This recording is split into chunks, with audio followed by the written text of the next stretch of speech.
Hey guys, Euroleague round 30 starts on Tuesday this time, so let's make sure we're all ready. And as usual, we will start with the credit bank from last round. And we had the old, let's say, boring alien, we used to call him back in 2020. That season that cut short, Larkin, one of the best, seasons an individual had. He should have been MVP. And now he finally had an amazing explosive game. That's 36.3 fantasy points and increased a lot his value. However, he's not very consistent. If that's the start of something big, let's wait and see. We also had Bepua having a very good game, but I would say he's not on the good list a lot this year. So again, we need to see a little bit more. And then we have Voigtman that the German pick, he's having very good games recently, always double digits, and he had 25 fantasy points last time around. He's on a very good price, 10.1 credits, and I think he could be a good solution. I mean, many of us already had him in our teams for some weeks now. So with 10.1 credits, perhaps he was a try. I mean, it's also good to mention a couple of more players that had good showing last week and increased their values a lot.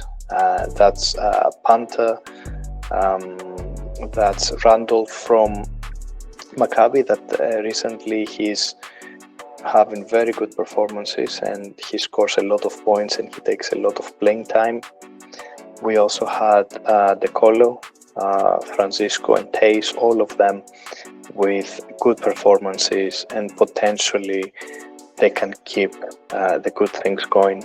Now, if we look at the downside of things, we have two superstars on the left-hand side, so Fournier and Nan, they faced each other last week, and it seems like the teams focus on them, and that actually gave them a hard time.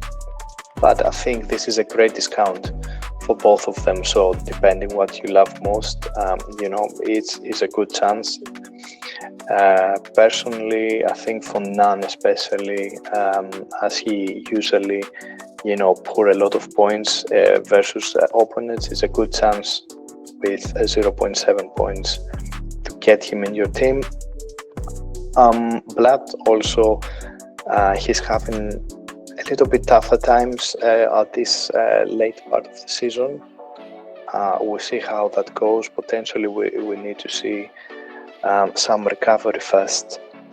And then in terms of coaches, as you see, Matteo is on the good list because he won, and actually Real is having a good matchup at home playing as well. He's expensive, but potentially someone you could trust. And on the other side, we have Sferopoulos with perhaps a bad loss and having a difficult game coming up. They're playing in Greece versus Olympiacos, so maybe we'll just steer away from that for now. Yeah, and let's see the results from our team. It was one of the worst rounds for us. I don't remember when was the last time, but we actually didn't gain any credit, but we lost one credit in round 29. As you see, well, the main reasons is Bolomboy, unfortunately he got injured, so that's why you see him also on the bench. He just had 6 fantasy points, but the injury, we don't know how severe it is, but he may miss some time. On the positive side, you see Thais plus 25. It was a good choice that we brought him in. Vezenkov 26.4. Not the best, not the worst, but one of the pillars from our team. Edwards was our captain. Um, Only 21. We expected more, but FS managed to upset Bayern and win in Germany. Then Okobo Lucic didn't give us the boost that we really needed. Shengeli only 13 fantasy points. And from coach Jasikevicius, we got the 10 fantasy points, which is good. But overall, you see um, a lot of players that we wanted to give us that extra energy and fantasy points that didn't give us something in return. So that's where you see 115.5 fantasy points. Overall, we made some big changes that you will see later on. But first, we see the coach of the week. And that is no other from Ataman. Yes, expensive, 8.5 credits, but they're playing at home. Panathinaikos is playing at home versus Berlin, Alba Berlin, a game that they should easily, coast clear, and also is a chance for them, to bounce back from the loss in the derby last week versus Olympiacos. So with that, let's go and see what were the trades for our teams now. Yes, and you see some big names in your screen. We traded out Toko Shengelia, Okobo, and Bolomboy. Bolomboy was due to the injury. Okobo and Shengelia didn't give us the fantasy points that we expected, so we decided to trade them out. Also, coach Jasikevicius gave us 10 fantasy points, but on the other hand, we wanted to go with coach of the week, coach Ataman. They're playing Panathinaikos, playing versus Alba Berlin at home. They need to get back to the to wins, to the W column. So we expect a W from Panathinaikos, and then that's where you see also some players from that team. You see Juan Hernan Gomez and Kendrick Nunn. As Bill mentioned, Kendrick Nunn, it's 16.3 credits. It's if you want to spend big for a guard, do it for Kendrick Nunn, because then you can combine him with player from another position, as we did with Juan Hernan Gomez with 14.1 credits. I mean, it's less than Toko Shengelia, and also as you see, had 16 fantasy points in the derby recently. When I say recently, I mean the last more or less 10 games. He is very productive, both scoring and grabbing rebounds. Then also one player that we definitely wanted to bring, it was Donta Hall. We wanted him to pair with Tice at the center position. So 13.8 credits.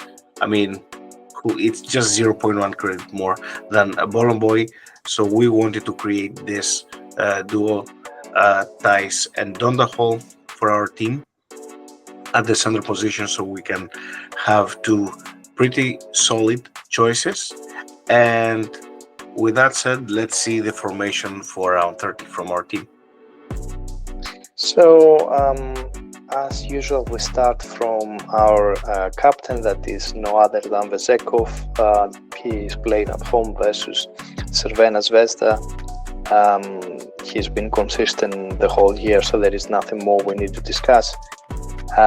We thought about Donta Hall, that he's our center, playing against Bayern at home.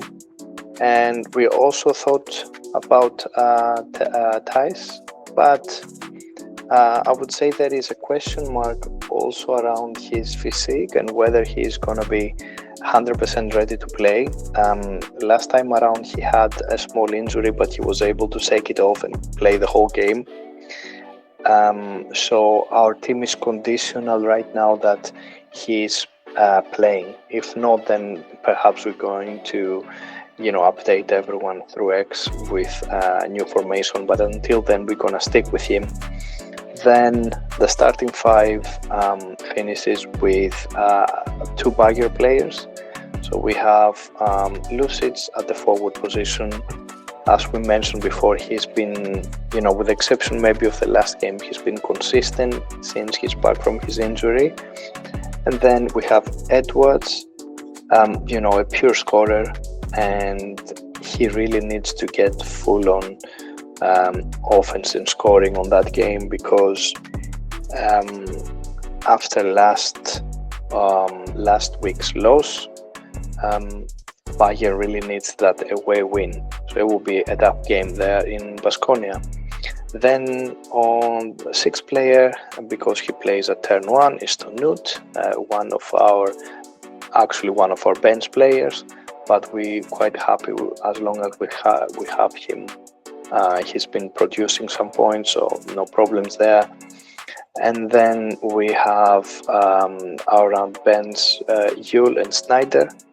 And of course, from turn 3, we have Hernan Gomez, and our captain for turn 3, if we need to have a captain for turn 3, Nan.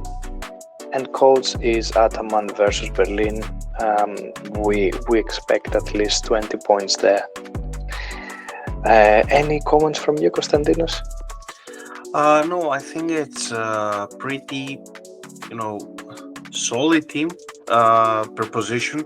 It has at least two, at the center you have just two, but we have two solid options per position. Let's hope that this round it will be better for us and we get back to the gaining credits.